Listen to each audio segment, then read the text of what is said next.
Assalamualaikum warahmatullahi wabarakatuh. Salam sejahtera untuk kita semua. Semoga keberkahan senantiasa terlimpahkan untuk kita semua. Amin ya robbal alamin. Rekan-rekan, sahabat, seluruh jajaran anggota dan pengurus LPPK dimanapun berada, baik di tingkat perwakilan kecamatan, kabupaten, kota madya dan kota, serta segenap komponen anak bangsa yang lainnya. Dalam video kali ini masih membahas di seputaran berprasangka baik, karena sebaik-baik prasangka adalah berbaik sangka atau husnudzon. Jadi begini rekan-rekan,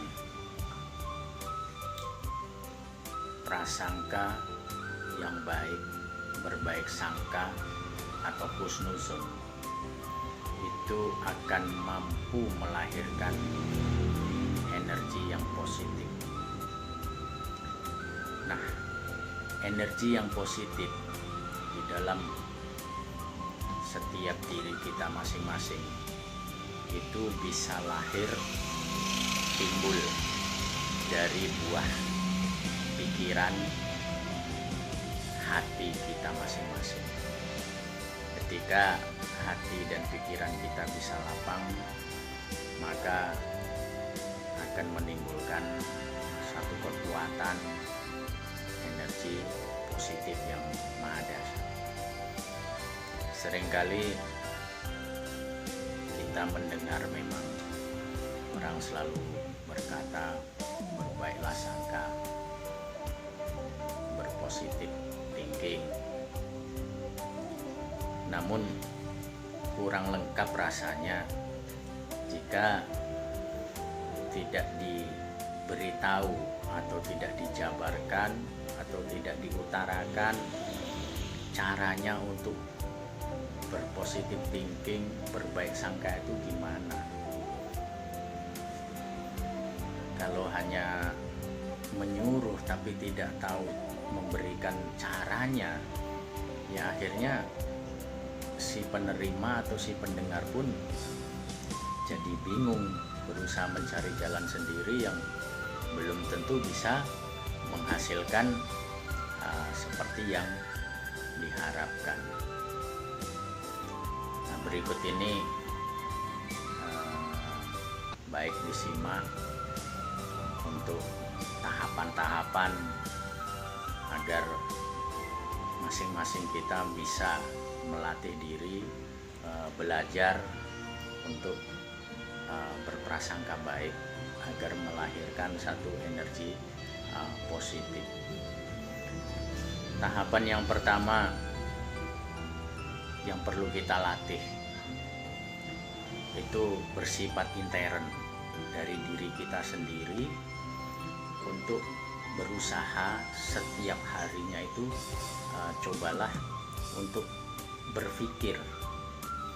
Nah, ini dilatih kita tuh untuk berpikir tentang kebaikan saja. Nah, melatih berpikir untuk tentang kebaikan saja itu butuh waktu paling cepat rata-rata, ya tergantung pribadi masing-masing. Ketika kesungguhannya, tingkat konsistensinya bagus, ya bisa saja 1 bulan sudah mulai terbiasa untuk berpikir baik.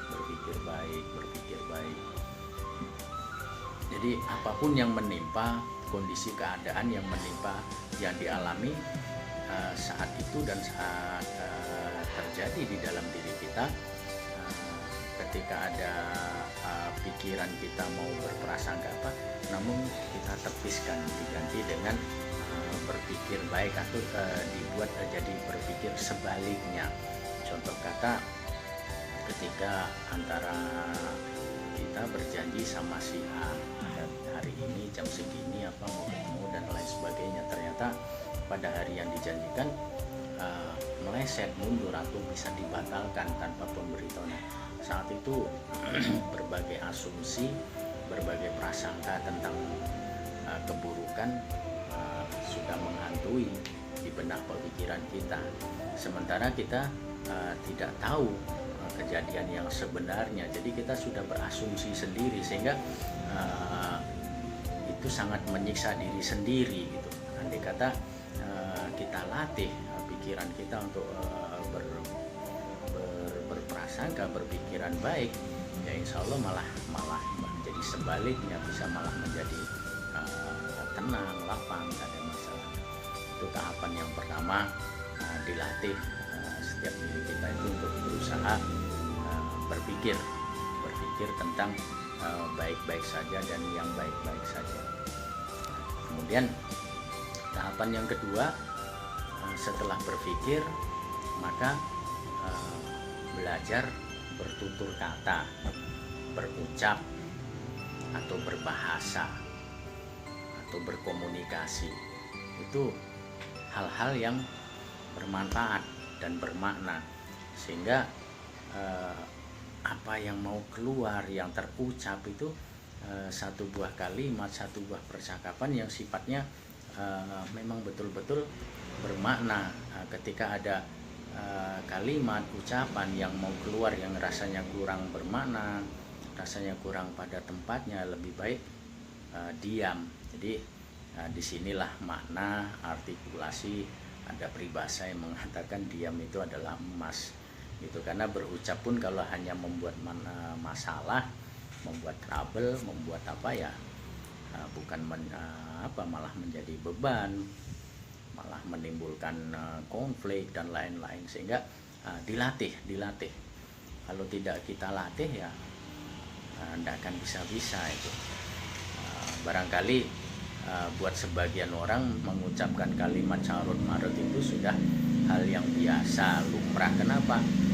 Karena memang dalam kesehariannya tanpa dia sadari dia sudah terbiasa mengucapkan itu, sehingga ya mulutnya, tutur katanya ya ringan saja. Namun di sebagian orang lain yang tidak pernah mengucapkan, apalagi terbiasa ya mengucapkan satu kalimat carut marut, itu sudah menjadi seperti beban, seperti sesuatu yang rasanya risih, membuatnya tidak nyaman, membuatnya apa, seperti itu. Nah, artinya awal bisa karena terbiasa.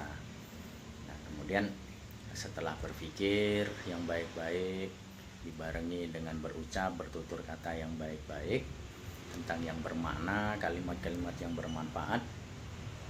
Nah, tahapan yang ketiga, setelah berpikir, bertutur kata, tahapan yang ketiganya adalah berperilaku. Kenapa?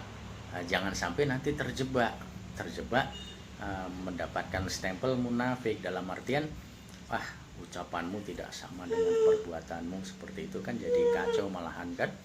Sehingga berusaha untuk menjadikan tameng, menjadikan rem buat diri sendiri. Ketika kita sudah bisa berpikir baik, bertutur kata baik, saat mau berperilaku kurang baik, jadi malu dengan diri sendiri gitu. Jangan sampai nanti melekat stempel munafik atau lain di mulut, lain di perbuatan. Nah, ini tahapan-tahapan ini juga harus dilatih gitu. Awal bisa karena terbiasa.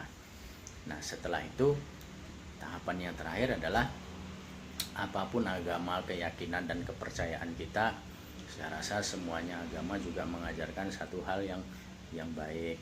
Jadi barulah masuk tahapan yang terakhir, yaitu